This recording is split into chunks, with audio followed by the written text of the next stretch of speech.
Allô tout le monde, j'espère que vous allez bien. Merci d'être là encore aujourd'hui ou pour une première fois.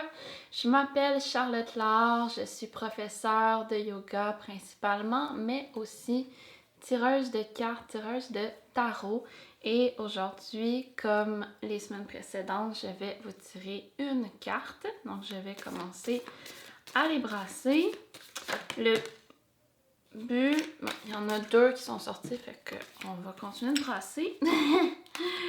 Le but étant donc, ce que je disais, de tirer une carte pour vous en parler un peu plus, pour vous expliquer c'est quoi les messages de la carte, c'est quoi sa sagesse, qu'est-ce qu'elle nous invite à voir, à travailler, à améliorer. Et je vous donne des petites pistes de réflexion en lien avec cette carte-là pour apprendre à vous connaître, en fait. C'est ça le but, apprendre à vous connaître un petit peu plus.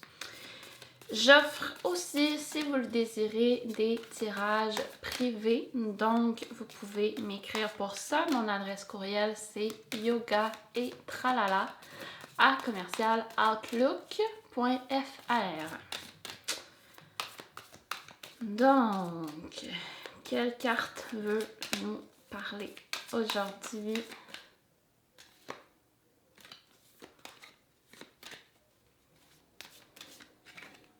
Ok, oh yeah! Le cavalier de bâton. Cavalier de bâton en cette journée où on change l'heure. Je trouve que ça tombe bien quand même. Alors, je vous parle un petit peu des bâtons premièrement.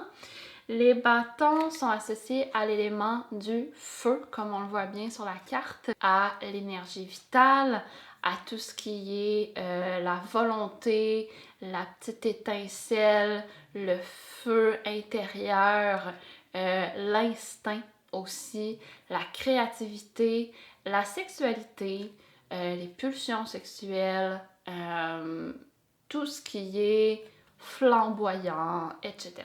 Les cavaliers, c'est en fait une énergie qu'on peut associer à un adolescent ou une adolescente où on est beaucoup dans l'essai-erreur. On n'a pas encore toutes les connaissances, mais on en a quand même acquises déjà une certaine quantité et donc on essaie des choses.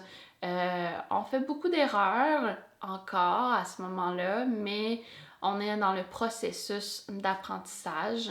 Les cavaliers sont aussi associés à tout ce qui est diffusion. Donc, on partage, on divulgue, on contamine positivement les gens, notre environnement de quelque chose. Donc, le cavalier de bâton, moi je le vois vraiment comme un feu de joie.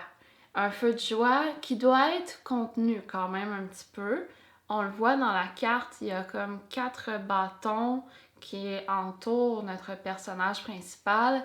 Et donc, ce feu de joie-là, oui, c'est bien de le nourrir, d'en profiter, de retirer tout ce qu'il y a de bon de ce feu-là, de cette chaleur, de cette lumière, de cette joie. Puis il faut aussi l'encadrer d'une certaine façon pour pas que ça déborde, pour pas que ça fasse un feu de forêt, en fait, et que ça détruise des choses, qu'on se brûle de façon vraiment pas agréable.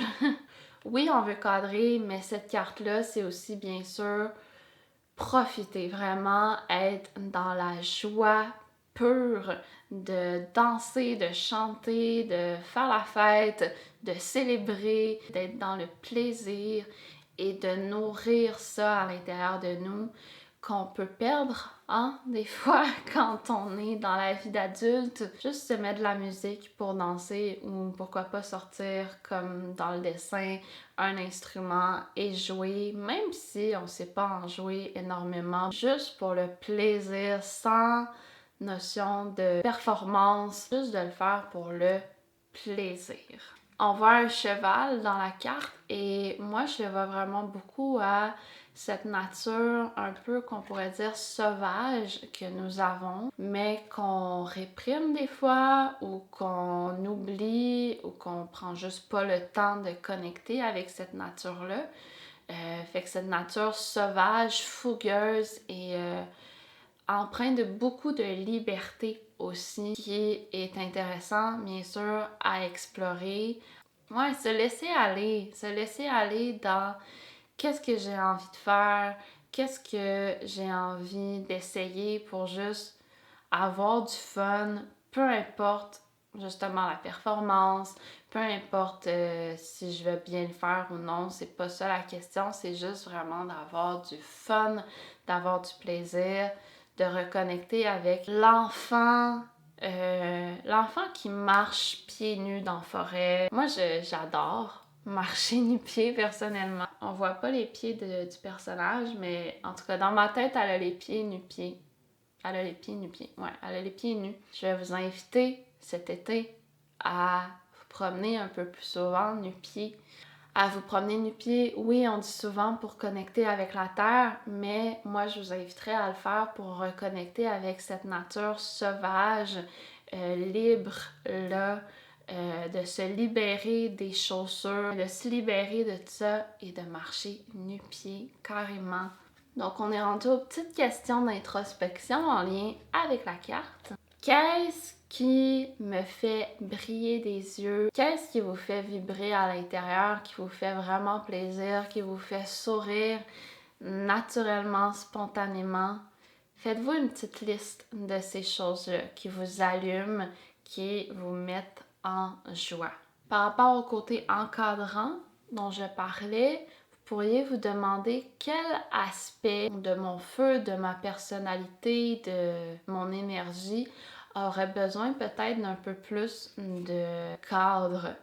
Un cadre, je dirais, pas trop serré, bien sûr. Un cadre dans lequel vous êtes capable de bouger, de vous exprimer, de vivre, tout simplement. Quel aspect, donc, de ma personnalité a besoin d'un petit peu plus d'encadrement pour pas que ça déborde, pour pas que ça devienne un feu de forêt et que ça ait des répercussions négatives sur d'autres personnes ou sur d'autres aspects de ma vie aussi. Vous pourriez aussi vous demander, en fait, ok, j'ai une proposition un petit peu loufoque, mais justement, c'est en lien avec la carte. Je vous invite à faire un dessin de votre nature sauvage, à quoi elle ressemble. Et là, attention, on ne tombe pas dans la performance, on fait ça vraiment pour le plaisir. Ça n'a pas besoin d'être beau, ok? Vous n'avez pas besoin de savoir dessiner, loin de là. Et vous pouvez le faire de la façon que vous voulez. Vous pouvez utiliser juste un crayon à mine, un stylo, des crayons de couleur, de la peinture, vous pouvez faire du collage selon vos envies, le temps que vous avez envie de mettre là-dedans. Mais ouais, à quoi ressemble votre nature sauvage? Et peut-être garder cette petite œuvre que vous ferez, peut-être mettre des mots-clés autour et essayer de reconnecter avec cette partie de vous qui est en vous. Une dernière petite question que j'ai envie de vous proposer, je parlais des cavaliers où c'est une énergie de partage. Comment vous pourriez partager une de vos passions? Comment partager votre joie, votre lumière avec des personnes peut-être très proches de vous ou des gens un peu plus loin de vous? Rendu là, à vous de choisir. Donc voilà, je pense que ça fait le tour pour cette carte-ci cette semaine, Cavalier de bâton. Alors sur ce, merci beaucoup d'avoir écouté cette vidéo. J'espère que ça vous a plu, que ça vous a parlé d'une façon ou d'une autre. Si vous avez envie de me partager vos réflexions, si vous avez des questions, n'importe quoi, écrivez-moi dans les commentaires ou en privé, ça va me faire vraiment plaisir de vous lire, de vous répondre, d'avoir peut-être une discussion avec vous. Et voilà, prenez soin de vous. Je vous dis à la semaine prochaine. Namasté.